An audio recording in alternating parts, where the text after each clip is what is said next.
Okay. So, hello everybody. Welcome to the Science to Muscle podcast.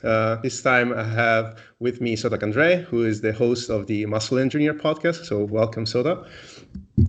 Thanks for having me. I hope I pronounce your name well. I have kind of an obsession with names, so please, if I didn't do it was quite good. I heard all kinds of variation. I heard Szoták. I heard Szoták. I heard everything you can imagine. So it's good. Okay, so I didn't do that bad. All right. So if you want to introduce yourself to our audience, so maybe people that don't know you. Yeah. So I spend most of my time in the gym, so that's already a good sign, I guess. I work full time as a coach. I train some clients during and after the program.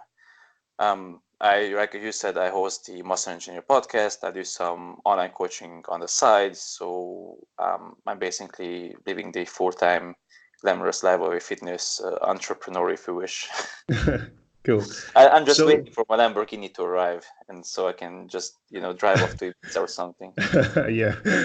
Okay. So I wanted to start with something. I mean, not really personal, but something that is more of my curiosity towards yourself than anything else. Like, I know that you interned for the Renaissance Periodization. Is that correct? Yes. Okay. So if you want to tell me a bit about how was that experience, what did you do exactly for them? What did you learn, maybe? Yeah, so I sort of did two things with RP. I did for the company itself, for RP, I did some infographics.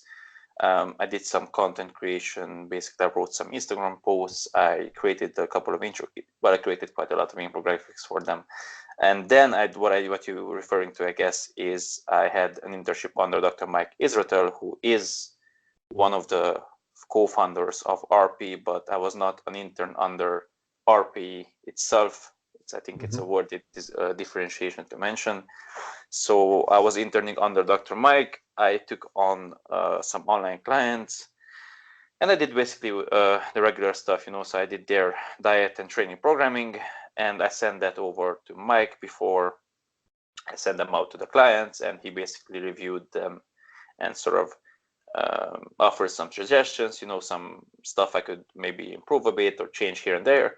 And when he thought it was good, then I sent it out to the clients. And basically, he was available to ask his opinion and stuff. Okay, cool. So that was my own experience. I'm not sure how it went for others, because I'll be honest, I didn't really ask him after the initial stuff. I didn't have too many questions. And he said that he already trusted, I guess, my I don't know what to call it. I don't want to call it expertise. My okay. knowledge base, I guess, is the best way to put it. Yeah, because I think I'm far from an expert. But so something that I wanted to touch upon, like I asked this question so that we can actually jump to the next one fairly easily. So I mean, of course, you're familiar with the volume landmarks, and we're not really going to go to define. I think our audience is also familiar with that concept. And if not, I mean, there are plenty of resources where they can find it. But I wanted to know if those concepts, so the MEV, MRV, and so on, is something that you implement in your own training with your clients, your thoughts on it, and anything that comes out of that. Are you referring to in-person clients or online? Because it's a bit of different. If you don't mind, we can touch on both, but maybe we can start with online. Okay, so online is where I would more so taking into consideration something like that. Because to be honest, in person, like I am very limited by time. I'm sure you know this yourself as well. Like you see people 4 sessions per week is like a very, very good scenario. Most people sign up for 2 or 3 training sessions per week. So you have basically 3 hours or 4 hours with them. So realistically at that point, volume landmarks or max recoverable volume is not something you should concern yourself with. It's basically at that point, the biggest consideration is how can you maximize those 3 or 4 hours with them, So overtraining is not really something I'm at all worried with in-person clients. Now, if I had someone who like had, I don't know, an outrageous amount of money, and he said, listen, I want to, I'm at an intermediate level. I have been training for like 3 to 5 years, and I want to get even beyond that. And listen, I'm willing to train with you 6 days a week. Now that would be a scenario where I would very much so start considering these volume landmarks, and I would try to progress their volumes and add sets and all that kind of stuff, and try to see what is the maximum they can basically do and recover from. But like realistically, with like general population clients, that's not something I am all too concerned about. Now online, I do have some very dedicated clients, and that's where we do push things, but that's also very much so client dependent, and also there is a practical limitation called time available to train, which tends to interfere with those theoretical considerations. Yeah. So with regard to the increasing sets throughout the mesocycle, and it's something that like you do only with specific clients, as you mentioned. It's something that you think is necessary, or you can just start a mesocycle at a given volume that you know is around your minimum effective volume, and maybe hang in there and slightly increase if things really, if you think is necessary at some point, but you don't really do this weekly increase in volume. Yeah, so what I do not really do this anymore now, and I remember people saying to me this, like, I already have this elaborate scheme planned out, and I already know when I'm going to overreach. And I'm like, Jesus Christ, like, good for you. Like, if your life is so predictable, like you basically know in advance 8 weeks from now that I'm going to sleep like a saint for 8 weeks, and I'm at week 8, I'm going to lift this much amount for this many reps. That's awesome. But that's not really how life works for most of us. So I think initially you asked whether I think that increasing sets is necessary.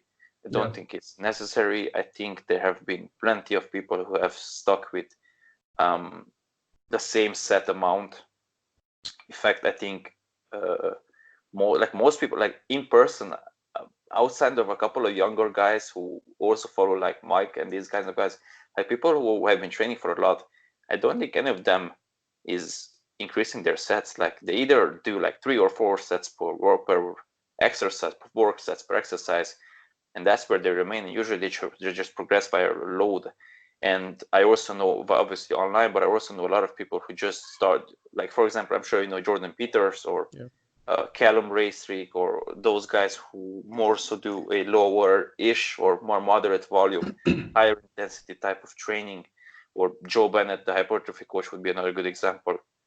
They mostly do like 2 work sets per exercise. They do what they call a top set, and then they do a back off set.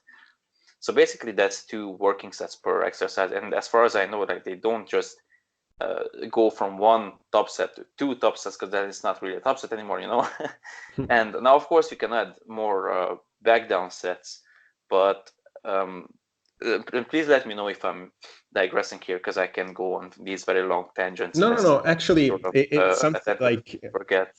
No. It's fine, because actually, what I wanted to ask is if you listen to the Revive Stronger episode where it was Mike and Jordan Peters.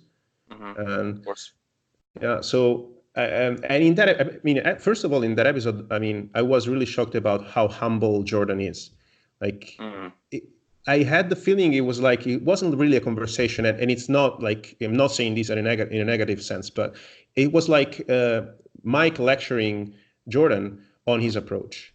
I mean, I had that feeling. I don't know if you had the same. Yeah, I think actually, as far as I remember, like Jordan said something to the effect that would be, when he initially had that loan podcast with Steve, I think he said something to the effect I would be very much open to hear Mike's thoughts.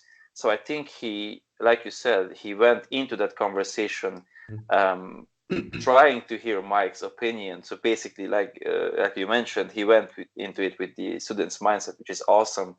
And yeah, like that's what I like about Jordan. That's what I like about Mike. That's what I like about Joe, for example. Like they don't really care too much about being right or being attached to one particular side or one particular field or whatever team, whatever you want to call it. Like, they just care about what works, and they simply have seen the type of training that they prefer work.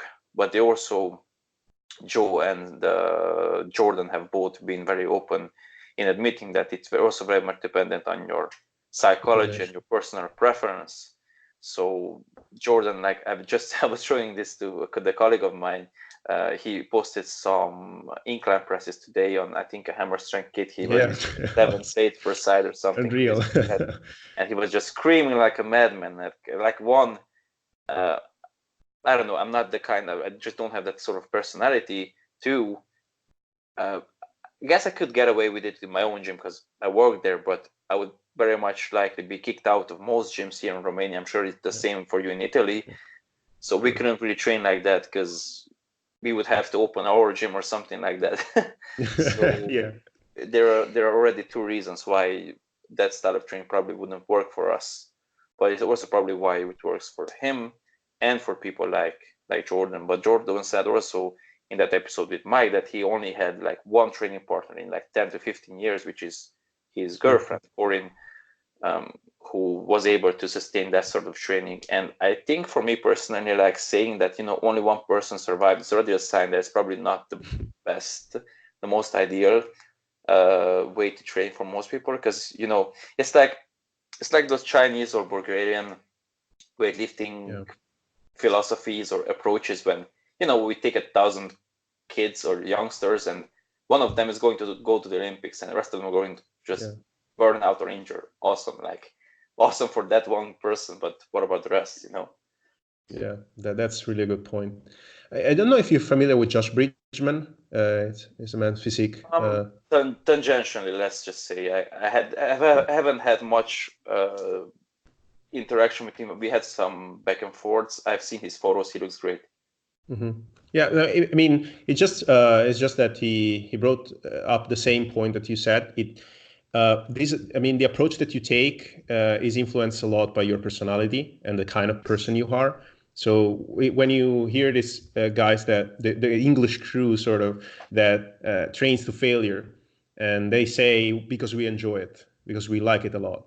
There was another recent episode of the JPS podcast where Jack Thurburn and can't recall the name from the JPS, but they talked about the RIR versus training to failure approach. And the main point, it was just that for some people it's more enjoyable to train that way, to train with such intensity. And with RIR, it wouldn't be as fun for them to train. So that confirms your point about like your personality dictates the way you train a lot. Mm-hmm. I didn't listen to that episode, but it doesn't really surprise me to hear that. Yeah. And with regard to programming, RIR is something that you prescribe for people. And did you find any lack of this approach, like in programming? Like it's practically, because like one of the main drawbacks of it that people mention is that people think it's a 1 RIR when it's in reality is a 4, 5, and there are even research studies that show people aren't really good at gauging their proximity to failure. Yeah, so I don't really do that in person. Like in person, people don't really know what an RIR is. I never really bring up the concept in person. I just watch them, and I just when they want to stop, I tell them to do more. And based on how they look or how they felt, I ask them how it felt.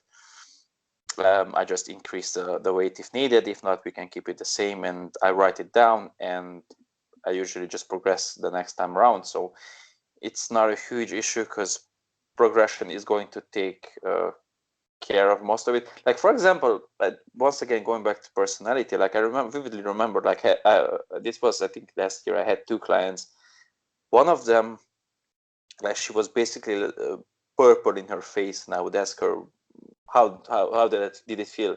She was like, it was okay, and you can see like the veins pop out of her forehead when she did her few reps. So meanwhile, the other one, she was she was like, we were doing, I remember this time around, we're doing like dumbbell hip thrust, and she was like, okay, I'm done. And I was looking at her like, you could have done like 5 more, easily 5 more. But we progressed nonetheless the same way, or I was progressing with both of them. So, you know, in the long term, it doesn't really matter a whole lot, because simply progressing takes care of it. Now, as online, I usually do prescribe reps in reserve. I usually just prescribe a range. So basically, I don't prescribe 3 exactly. I prescribe 2 to 3, perhaps for isolation. I prescribe 3 to 4 for compounds. But we also progress in loads, and that also sort of takes care of itself, you know. And I also get like form videos, and that also gives me some indication on how their lifts look. Because, you know, if someone tells me that this was my final week of this mesocycle, for example, and I was supposed to do all of my isolation stuff to failure, and then I watched their videos and I was like, you had 3 more, then obviously we will have to be a bit more aggressive next time around. But if I you know, prescribe to them, I've also seen this happen. Like, I would prescribe perhaps 3 reps in reserve for someone, and I would see their bicep work go from like 10 reps on the first set to 6 on the second set. That wasn't a 3 rep in reserve set, you know, because if you got like 10 reps in the first, you probably could have gotten like maybe 9 on the second set, maybe 8 or 7 in the worst case on the last one. So ideally, you probably shouldn't really drop off more than maybe 2 reps in any subsequent set. Like 2 is, I usually just drop by 1. I've seen Mike drop like maybe 2, but anything more than 2 maybe is probably indicative that you push this way too hard. And I also noticed this myself, and I don't really prefer, like, I noticed this when I train with someone. Sometimes I do this. On Hex, for example, I just pushed the first set. I was, you know, in my head, I think, you know, I have to do 8, and then someone is there and they scream and whatnot, and I get 10, and then on the next set I get like 6 and I'm done. And for me, that's not really a smart way to train, because if I would have stopped at maybe 9 or 8, I probably could have gotten like 8 on the second, or at worst like 7 and 7. So, you know, if you add up, it's still like 8. Let's say I did 10, 6, and then maybe 4, that's 20 reps. If I would have stopped with like 8, and then I got 7 and 7, that's that's 15, 22 reps.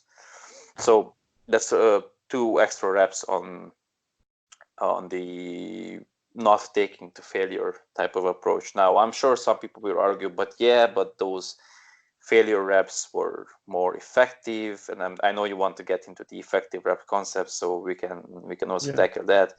But if let's say you did a set of 10 and 10 was the true failure, the 8 rep is already really, really fucking hard. Like, you know it. Like, if you do a set of 10 that's truly your maximum set of 10, anything past like 5 is already feeling like that. Like, the 5th rep is already hard. Like, it's not like, you know, it's not like the 8 was easy and, oh my god, only the 9th and the 10th is hard. Like, it's already really, really fucking hard. So yeah, like there is this new article that Greg Nuckols wrote on the Stronger by Science, and he also did an episode. I know you had him as a guest, like in 2 episodes, very recently. Yeah, but we didn't. We recorded it a while ago, so it was before this came out. And I know he doesn't want to talk about it. Like, it's fun because in the podcast with Eric Trexler, he said, like, when I wrote that article, like, I received like 20 emails of people that asked if he wanted to come on podcast and talk about it. And he was like, why don't you read the article? Like, you want me to come to the podcast and talk about the same thing that I spent time writing on the website. So, so if we can touch on that, like, I would like to know, if you think, I guess Chris Beardsley and also James Krieger, they have slightly different model, but they both kind of wrote down this model that tells, okay, how great is the benefit that a certain proximity to failure gave us rep by rep. And Greg came up with this article showing that like the evidence for that model is not so strong. And at this point, we can more say, okay, a hard study is important, but how hard we can't really say. And what is your thought on that? If you had maybe a chance to read it or I did read. I did read I did read Greg's article. I do remember the infographic that Chris put, with the shades and stuff. I'm not sure James Krieger's take on it. I don't follow his work all that closely, so I'm not sure what's his opinion on the matter. I don't know, like I've seen or I heard some people, I'm sure it was misrepresentation because that's how it works usually. The way Chris has put it, I think is very reasonable. Like, as far as I remember, he had like it was purple on the top, and it was basically just a darker and darker shade as you went to the top. It wasn't just, like completely white and then suddenly it became like purple. It was a shade. So I think that's a pretty reasonable way to describe it. So, so the way I view it is, if you're training for hypertrophy and you're also trying to maximize your time in the gym, because if you have endless time, then sure, you can stop whatever. If you train all day, even if you fuck around, I'm sure you will get some amount of training return. I mean, you just look around in the gym, I'm sure plenty of people who basically all of their quote unquote works that look like the warm-ups and they still make some gains.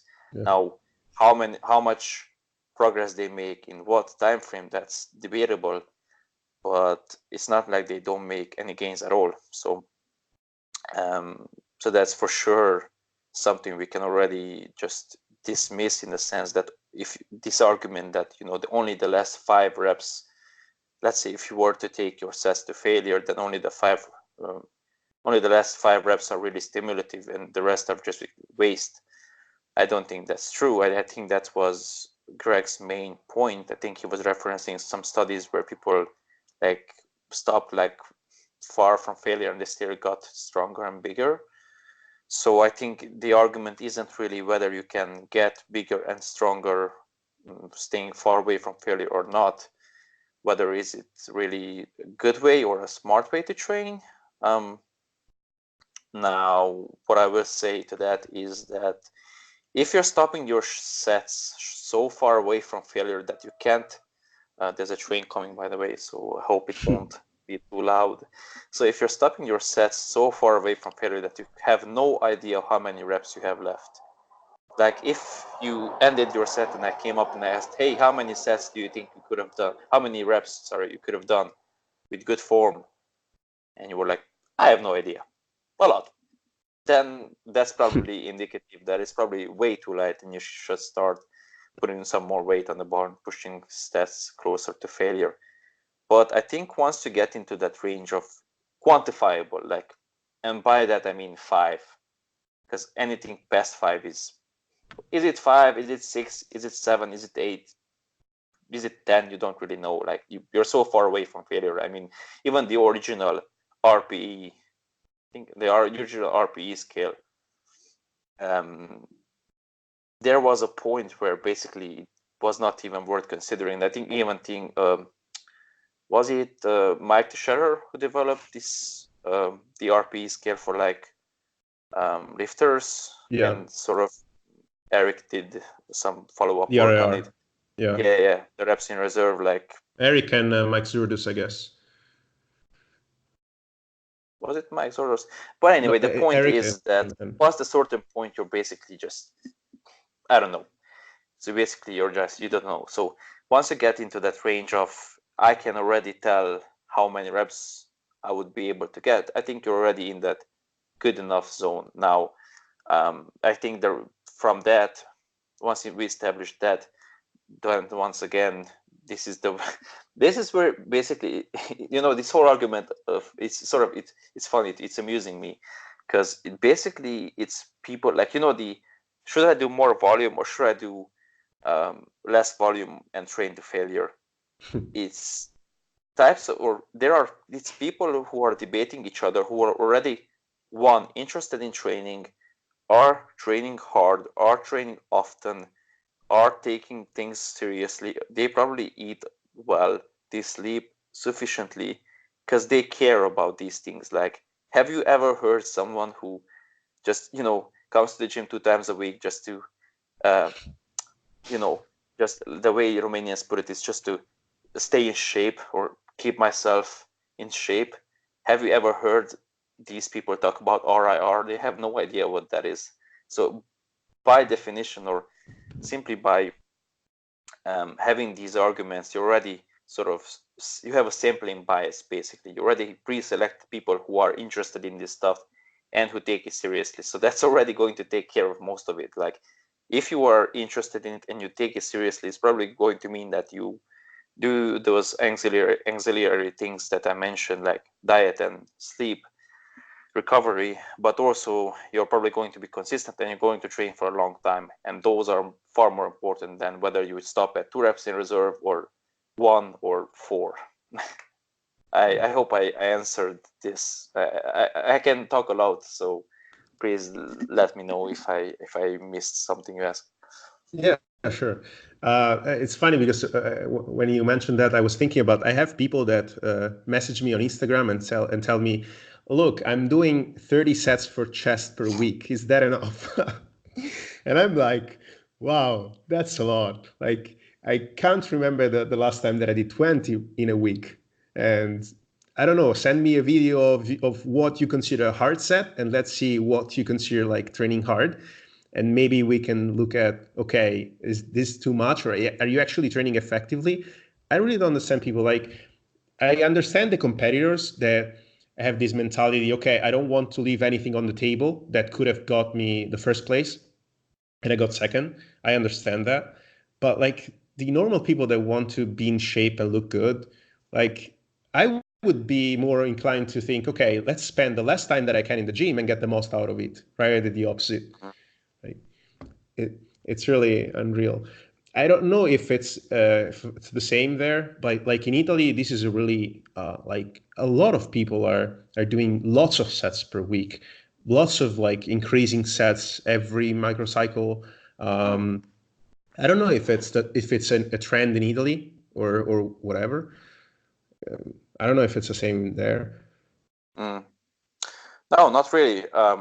So actually, I'm starting to notice a shift lately. Like, I already have guys who mention names like Eric Helms, mention names like Lane Norton, and Yeah. this sort of puts a smile on my face.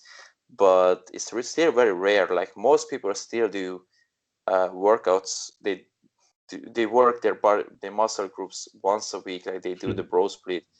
Most people only do like chest, on Monday, and then they do back on Tuesday, and then they usually will rest on Wednesday. Then Thursday they might do shoulders, and on Friday it's usually legs, and then maybe they do arms once again, because and this is the funny thing, like, I'm sure you heard this as well, like, people will complain about lagging muscle groups, anything other than arms. It never crosses their minds to train it more often, but arms, like, I have to hit my arms just to make sure. Like, okay, that's not a bad logic.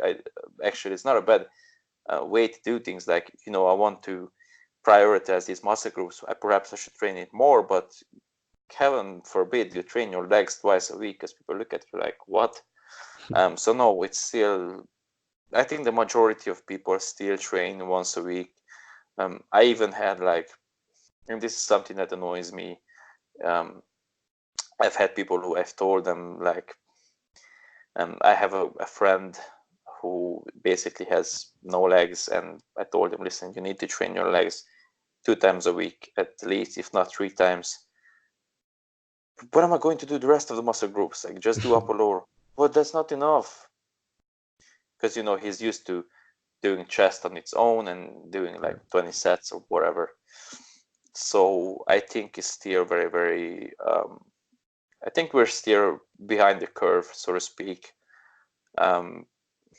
Another thing that's really frustrating or just sad to see is the same kinds of people just resorting to steroids, because that's something that is very common here, I guess, due to our closeness to Bulgaria and Moldova and that sort of region, which is notorious for like producing or having these underground labs that produce steroids of dubious qualities.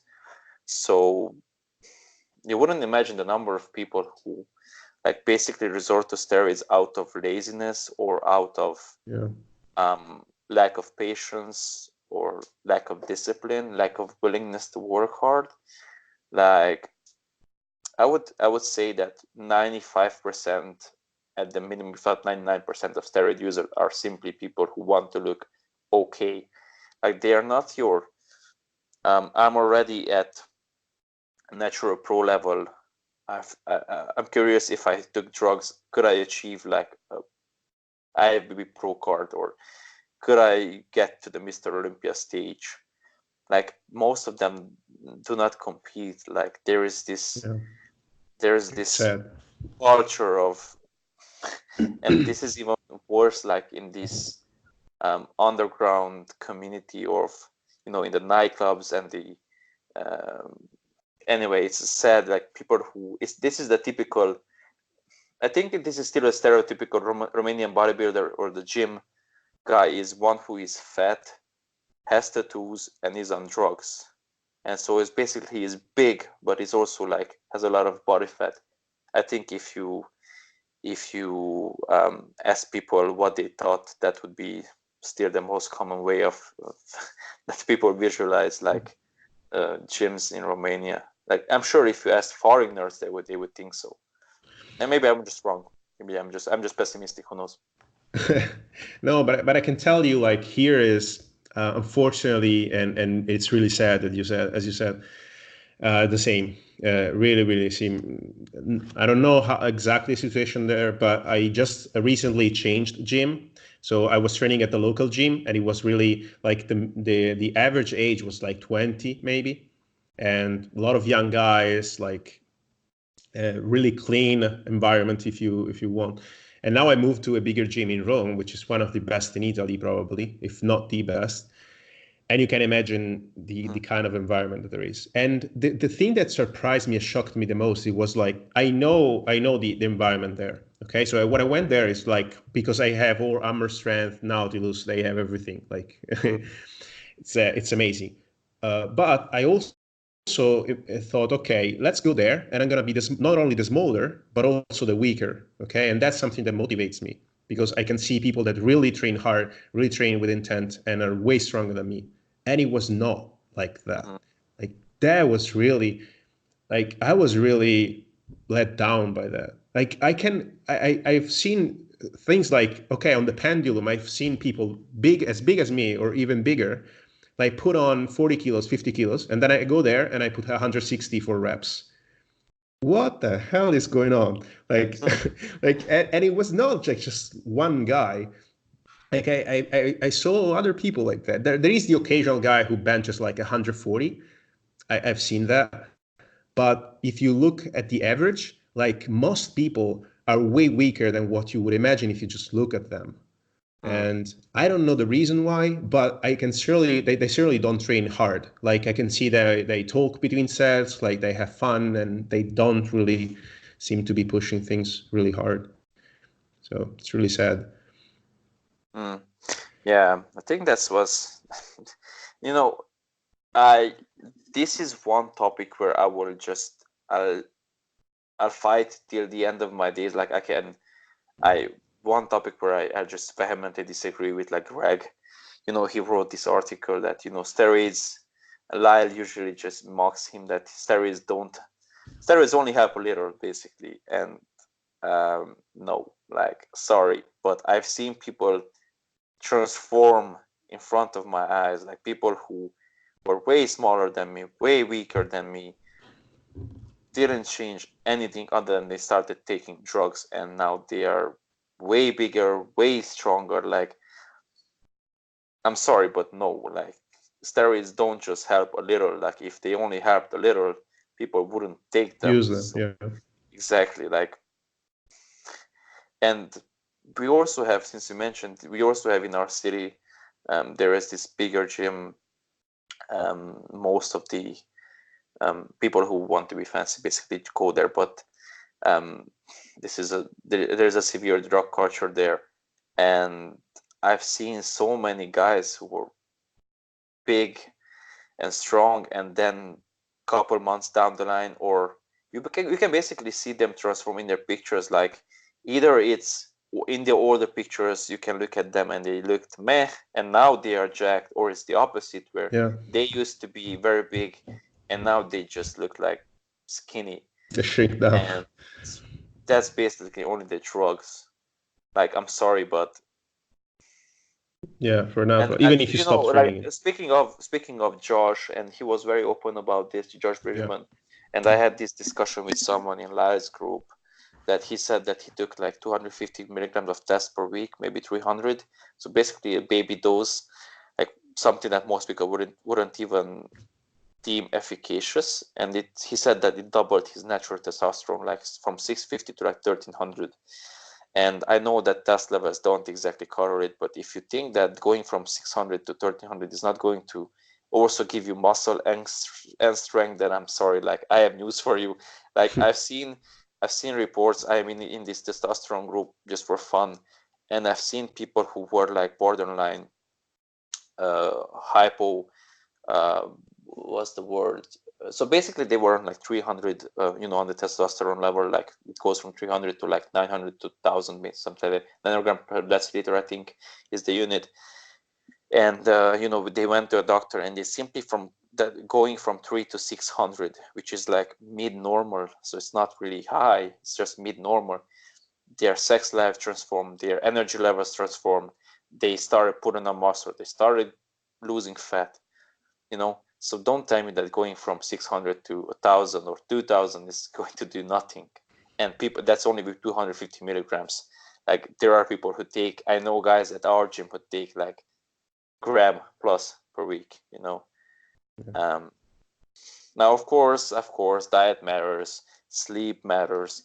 I know a ton of guys who abuse drugs and who try to make up for dumb shit by using more drugs. But guess what? Using more drugs is going to get you more results. Now, of course, you might die in 5 years. That's another point, or another side of the story.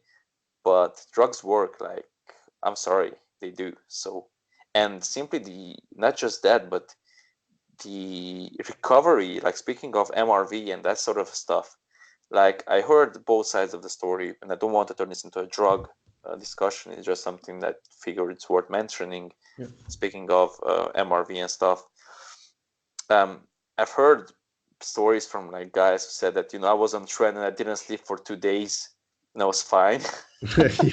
Meanwhile, if I don't sleep my 8 hours, I sleep 7. I already feel the difference. If I sleep 6, I'm dead. Like I feel like shit. So what? And even I guess testosterone, like low testosterone levels, are correlated with higher injury risk, I think, as well. Oh, yeah. So I don't know if that plays a role, but I mean, I've seen because practically I've seen people perform exercises really, really bad. Like I guess I saw 2 weeks ago one of the single worst deadlift I've ever looked someone do, and I thought to myself, okay, if I do that 1 rep, I herniate a disc. And they seem to be doing just fine. Like who cares? Like that my back is rounded like a moon. But whatever. Okay, so if we can go a little bit back to the intensity topic, I wanted to mention something because I know that you follow the muscle mentors on social media, and I really like their stuff. And someone recently asked Luke in a story his thoughts about this RIR versus training to failure. And I also think he just did a recent podcast on it, and I haven't had a chance to listen, but I'm sure because he posted like yesterday. And he said something like, as long as they don't take into account like mechanics of movements and resistance profile, they're missing something. So if you can touch on that topic and tell me whatever you think about, because I know you use bands to reverse band the hack squat, which is known to be a really heavy exercise at the bottom, like really, really heavy. And so if you can expand on that. Yeah, so actually it's funny because right now I'm training a girl who is very knowledgeable already, and she follows like Brett, she follows James Rieger, and all that sort of stuff, and she knows how to train, generally speaking, but she basically just follows these general guidelines that most people in the industry do, and they all have these arguments like, oh, volume, or this, how many sets should I do? Meanwhile, they don't even consider stuff like Luke mentions, like resistance profiles, how to align your how to set up properly for the desired result, how to align stuff so your joints don't um, give up on you in like 5 years. um, how to sequence exercises so I don't just do the same, so I don't just load the muscle in that same muscle length basically, just with different exercises. How can I alter my setup? What modalities can I use to maybe improve the strength profile of this exercise so it matches the resistance profile of the exercise so it matches the strength profile of my body. And all of those might be minutia in a sense, but it's what we are discussing about sets or RIR is still minutia as well. Manisha. And that minutia makes much more of a difference because it actually impacts longevity, which is arguably a far bigger factor than whether you do it 20 sets or 18 sets in the last couple of months. So this is what I'm working right now with her, and that stuff really starts to matter once you're past your initial newbie phase, and once you start developing these lagging muscle groups. Because for example, just my struggle with my chest, and it hasn't really started growing until I learned how to actually set up, how to put my chest in a better mechanically advantageous position, how to be mindful of my range of motion, so I don't just get into that passive range, or I don't change my setup by trying to get as low as possible with the bar, and I might just end up in a scapular elevation because I cannot maintain that nice arch, and I just end up sort of this way, which I see so many people do.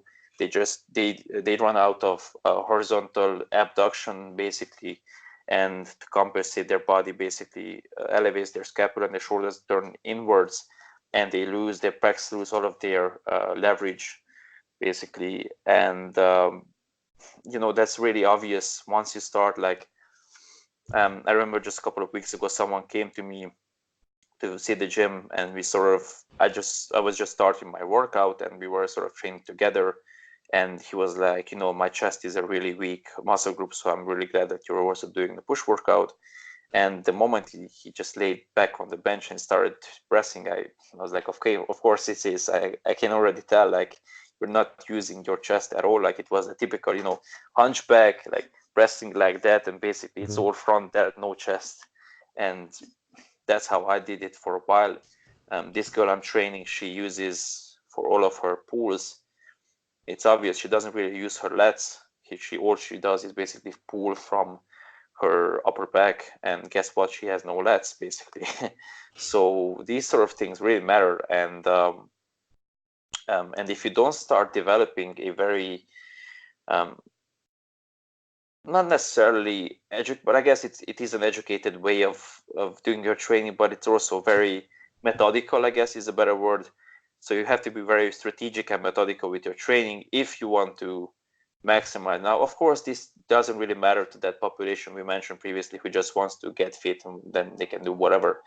But if it's someone who is really interested in developing a very symmetrical and balanced physique, or is someone who's interested in competing, then these things really start to matter. And Luke was right, and I also mentioned, or we discussed this in a private messages with him, that people are really missing they are not prioritizing the right stuff. And I think it starts to matter more and more the stronger you get, because I think like if you're doing one of the reverse band Smith machine, for instance, where you put yourself in a not dangerous, because I don't want to say dangerous position for your shoulder, but for delicate position for your shoulder, especially for someone that can't get into external rotation, extension, and so on. Like you just reduce the risk of injury in the range of motion where you are more exposed to it. And another one that I noticed, like I have a Cybex hack squat where I train, which is unreal. Yeah, but that's really, really heavy at the bottom, like really heavy. And it always gave me knee pain. Like I couldn't do it. Always, every time that I tried, it always gave me knee pain. The moment I started reverse banding it, like I went from doing 100 with knee pain and no quad pump to doing 140 for reps, no knee pain, really good pump at the quad. Exactly. Like, yeah. And that tells you, okay, there is something going on. Like it can't just be, yeah. And you're making the machine better, and that works for a lot of other things. Like, do you do the cuff to line lateral raises with the cables? Have you tried it? I wish I had a way to do them. Unfortunately, I don't. The owner just sent me today. Used Panata dual cable station. He sent it to me to see my thoughts, and of course, I said that it would be good. Now, unfortunately, we are limited by space and, of course, money. So I don't know if we will be able to get that, but if we did, then I will of course will do them. But right now I just do single arm cable. Yeah, so yeah, with the machine, yeah. So and then that, like what I was saying is that's a movement where if I go to failure, it's because the side delts give up. It's not that I start to feel my traps. It's not that I start to feel my wrist, and it's my side delts. Like I can't get one more rep because my side delts give up, and that's a feeling that you can't get with dumbbells. So this thing matter, and the moment you start implementing them, you realize it. Yeah, exactly. I was thinking about this, that I don't really like to get into arguments with people, because if I have to really, if I have to start, if someone isn't really convinced, that words really aren't going to convince them. But like you said yourself, the moment someone actually tries it, and someone actually alters a setup or implements bands properly, not in an improper way, making the exercise just heavier where it already is heavy, like doing, for example, rows with a band, which is a very bad idea for most of the time. They just feel the difference instantly, and they are basically they are convinced, and they are turned. Their whole mindset shifts. And I have the same experience with yourself. I did the reverse bands last week for the first time, because on our old hack I wasn't able to set it up, but this one I can actually set up a band to do reverse band. It's awesome. And I don't know if you mentioned something about pendulum. I don't know if you tried the Atlantis pendulum, but no. It just feels like Atlantis has a couple of machines that are so good. Like the pendulum is so nice that it, as you get into the most squat machines, they are really, really heavy at the bottom in full knee flexion, and they are sort of a joke at the top. And this one is, I guess, lighter at the bottom, and that's heavier at the top. It just feels so much better. It feels harder. And what you mentioned about these things starting to matter more. Yeah, they do, because once you get stronger, or once you get more advanced, basically progress is really, really, really slows down. And if you don't implement these things, you're basically just leaving a lot of stuff on the table. Like it's a lot of wasted work. Like, for example, if you don't if you just do regular squats, are they, well, this is if the person actually does them sufficiently deep, because otherwise this is a moot point. But let's say that the person actually does deep squats in hamstrings pressed into their calves. Is it heavy at the bottom? Of course. but how much work are you missing out on? Like, think about it. If you can tolerate, or if you can do or use 140 kilos for 8, let's say, in the bottom, you probably could use 180 at the top, you know. Now, it's a bit tedious to set up free squats with a band. It can be done, but it's a bit of a pain in the ass. So what you could do is either periodize and just alternate between, realizing that, hey, it is what it is. I'm just going to do regular squats. They're not the best exercise, but they are good. And I will strategically switch them out and replace them with a reverse banded hack, where I can actually optimize the resistance profile a bit more. Or what you can do is, let's say, do your deep squats and then find some sort of a modality where you can actually overload the top 2/3 of the movement. So for example, something you could do pin squats, for example, so you set a pin and you stop. So others will probably tell you that you're an idiot because you do half reps, but if this is done after deep squats, then you can probably just justify to, listen, idiot, I already did like 5 sets of deep squats, and this is just or you can just ignore them and mind your own business. Probably the best scenario. So pin squats, for example, would be a good way, but I don't know how well your knees would tolerate that, because I honestly never really tried that. So I think for free weights, it's probably best to not really mess around too much, because I don't know, it doesn't really, like, I was discussing this with Greg Nuckols a while back. He was saying it was about something else. It was about building confidence during squats, because this is something the bar, that feeling of something heavy on your back, it just can really mess with your head. And he was telling me that partial reps with like really heavy weights can build confidence, but he said that the knees might not thank you.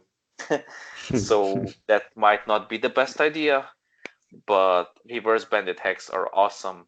And if you want to go really pro level, you can do what Joe does, for example, is set up these daisy chains and carabines. And the whole point of that is that you are then no longer limited by the length of the band, because if you set up the way I just keep it easy, I know it's not optimal, but it's going to work for now. If you just set up a band, that you're basically just limited by the length of the band and also where you loop it. So if you have a fixed point or one way you can set up the band, then you cannot really adjust how much it stretches, where it stretches. But if you get those daisy chains and you get a carabine, you can set up the band so it actually is completely deloaded at the top, or it doesn't pull on the machine at all. And then once you get into that bottom, then it really starts to kick in. But like I said, it's a bit more tedious. You have to be able to probably need multiple bands, because you also need a drastic change in resistance for that to work. So you will also probably need a lot of weight. So it's a bit more of a work to figure out, but it can be done. But this is something I also noticed for myself and for most people. It's very nice to have these things, but it also needs to be something that's relatively easy to implement. Because if you need like 20 minutes to set up the exercise, is it worth it? Most days, or most people, we're just not bothered. I had the same stuff with the way I was doing banded dips. Dips are not exercise. Speaking of feeling weird, like banded dips feel surprisingly good on my elbows. Now I'm just doing regular dips and they just feel weird. Like they feel really heavy at the bottom, not much at all at the top. It just doesn't feel natural. But banded dips felt great, but it took me like 5 minutes to set up, because I needed like a box to put a dumbbell on top of it, and I needed a carabine to loop the band to it, and then I needed something a chain, and basically needed the right height so the plate doesn't hit the box, and it was just a mess. it was great once I figured it out, but it took, and many times I couldn't be bothered and I just did something else. And that's also a consideration to take into account. Yeah. Do you have time for one last Yeah, question? sure. Okay. So at some point you also mentioned exercise order when it comes to resistance profile. Something I've done recently is to do the leg extension before a big squat pattern compound.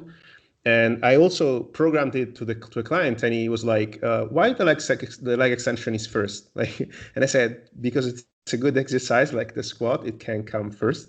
And an argument in favor of this is that it's the hardest at the point where the quads are muscly contracted, so you're weaker.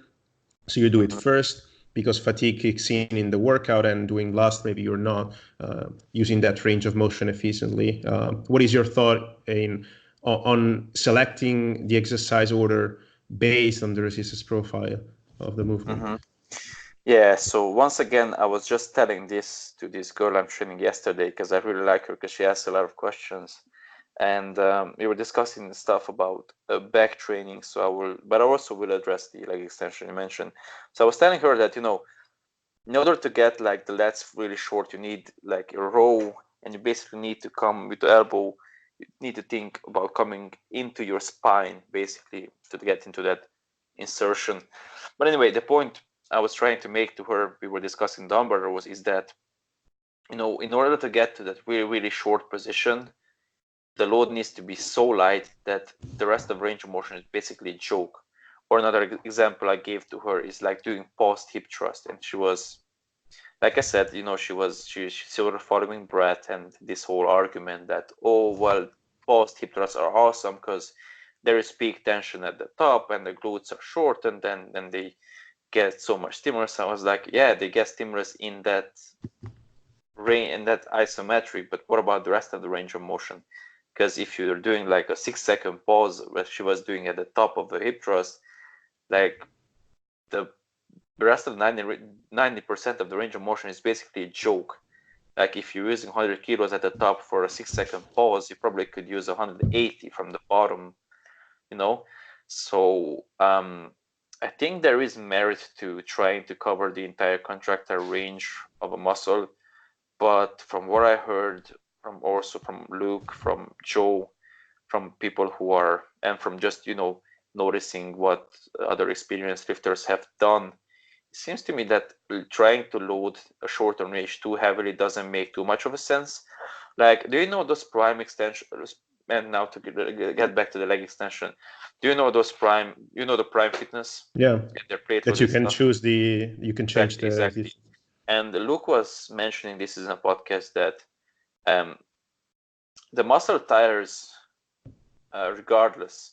So basically, if you started, let's say you wanted to load all of the plates on that, I don't know where the pin is, but basically the shortened range, and you have this, this theoretical concept in your mind that, okay, so first what I'm going to do is I'm going to do 3 sets in that shortened range.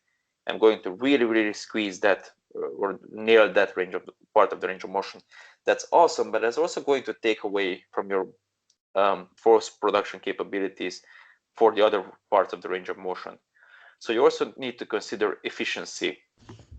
And that's where I think selecting and prioritizing an exercise that covers maybe 75 or 80% of the contractile range of a muscle is going to have more merit than trying to nail every single part. And I also think that trying to prioritize the short-term range too much is not really worth it. Like or basically going for that just brutal contraction. Like for example, during a lying leg curl, you can do this. You can put yourself in this active or active insufficiency. Basically, you can extend your hips and then do basically with the torso straight and then do the leg curl, and it's just going to feel awesome. It's going to be basically you're going to cramp up, but you'll be also losing like 10 kilos. So I think basically, keep a long story short, you must also consider the balance between yes, training the entire range of motion or the entire contractile range, but also must consider loading capabilities. So the example you mentioned about putting leg extensions first, I think that's a good idea, but that also will mean probably that you will not be able to do or use as much load during the squats. Yeah. Now, the opposite or the advantage of the leg extension is that it's a stable environment. So you could, what I like to do, for example, is I don't do work sets first, but I do warm up on the leg extension. Then I do a mid-range exercise, so usually leg press. And this is also something that I think John Meadows is a very good example of this. He's very big on sequencing exercises. And I also noticed this on myself and many others, that exercises that stretch muscle don't feel really well fresh. So starting out a session with an exercise that really stretches the muscle, it can work, and I do it for beginners, but once you're relatively strong, it doesn't feel the best, like doing hack squats right at the start of your session, or doing skull crushers on the start of a arm session, or doing Romanian deadlifts at the start of a hamstring session, for example. Can it work? Sure. But I think at least warming up on something that contracts the muscle is not going to be a bad idea. And sequencing wise, I think prioritizing an exercise or a part of the range of motion that you can use the most weight for the longest range of motion is going to be best. So, for example, the reverse banded hack is something I would prioritize over the leg extension, even though it doesn't really load the short-term range. It does load like most of the range of motion, or for example, the lats. I would prioritize some sort of pull up or pull down over a dumbbell row that could really load the short-term range, but you probably can't use as much weight. Now, what you could do is just do a couple of warm-up sets, so you do get into that range of motion, but try to not really waste too much of your effort or time there, because ultimately you're limited by the amount of time that's available to you, and also you're also limited by how much force you can produce in any given workout, because as you know yourself, like you have maybe 8 to 10 sets in any given workout for a muscle group. Like anything past that, it's because I have a friend who is a good guy, like he learns, but I remember like maybe a year ago or 6 months ago, I think it was a year ago, he came to me like with these monster leg sessions, and I was like, what do you think? And I looked at his logbook, I took his pencil, and basically just dragged the line at the middle of it, and I was like, that's where you stop the workout, and that's where the second starts. Like he had, I don't know, squats, leg press, hack squats, leg extensions, hip thrust, Romanian deadlifts, calves, like basically in one session. I was like, that's 2 workouts. No freaking way in hell that you can do that. I mean, you can, but past the third exercise, we will be using warm-up weights for the rest of them. You just can't. So that's another mistake I see many people do, is just doing too many exercises in one workout. I think doing more than 3 exercises is a waste for a muscle group. I think you can cover most muscle groups with 2, and 3 is the most I would use. And simple muscle groups like the bicep only need 1 realistically. And if you want to change your, shoulder position, for example, because that changes the biceps length, then just do that in different workouts throughout the week. Yeah, I completely agree. Like maybe the back, if you're like not the lats, but the back, maybe like 4 or 5 exercises, but that's not like only for the lats could be 2, 3, and then I don't know, something for the upper back or rear delts, and then we get to like 5, but that would be the whole. Some people I also like to put deadlift variation on a pull day. and to load more of the lower back. So if one starts to consider the back as that, maybe more movement might be needed. Yeah. Well, for example, for the back, I don't know, even for the back, I think you can cover it in like 4. Like you can take deadlift variation to start. If lats are a priority, for example, you can use something that would get them short-ish, and then do a pull-up or pull-down variation, that's 3, and then do an upper back variation. Yeah. But for upper back, you already took care of it with like deadlifts isometrically. So I think a chest supported row at that point is just going to take care of it. That's 4 exercises. Yeah. And something that you mentioned is like I posted a video a few days ago of doing a single leg standing leg curl. And I mentioned, yeah, I'm stopping here at a little bit more than 90 degrees of knee flexion, because if I want to go up and touch the pad on my hamstrings, I can do that, but I would use 30 kilos less than this. So I try to do that on a seated leg curl, which is much easier to get into full contraction. But in standing, I can use 65 kilos. If I want to do that, I would have to go down to 35. There is a problem there. It can't, like 5 centimeters of range of motion can't make a 30 kilo difference in loading. There is an issue there. I'd rather use another movement. Yeah. You know, that's like the Pareto principle. You know, like the 80-20 rule. Like, that 80% of your results are going to come from like 20% of the work. So I think it's the same there. Like if you were to really, you have to put in a disproportionate amount of effort to get that last inches. And for that, I would recommend actually the guys at Triage Method, Gary and Paddy. They have a fantastic article about, I don't know what it's called, but I can send it to you. It's about the biomechanical realities of, basically what you mentioned, that, like people say that, for example, if you're weaker in the shorten range in a lying leg curl, that you just need to train the shorten range more. Like, do you really, like you said yourself, what is going to be more beneficial? Really trying to get stronger in a range that you can't really produce much force, or trying to use the most weight you can in a range of motion that perhaps is not complete, but it will get you 80% of the weight there. Like, it seems to me that spending maybe 80% of your time doing ranges of motion, doing the, mostly mid to lengthen range where you're a bit stronger, and perhaps allocating 10 to 20% of your time to exercises, or to exercises that load the really contracted range, which can bring some further benefits, but it's probably not going to be, I wouldn't spend most of my workout time there, basically.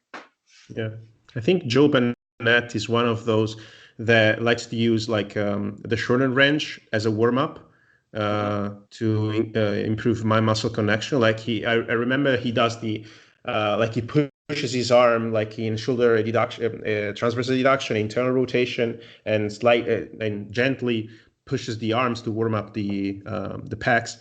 I mean that makes sense. Yeah, that makes sense. But then he says spend most of the time in the mid lengthen range, and that's where you will see most result.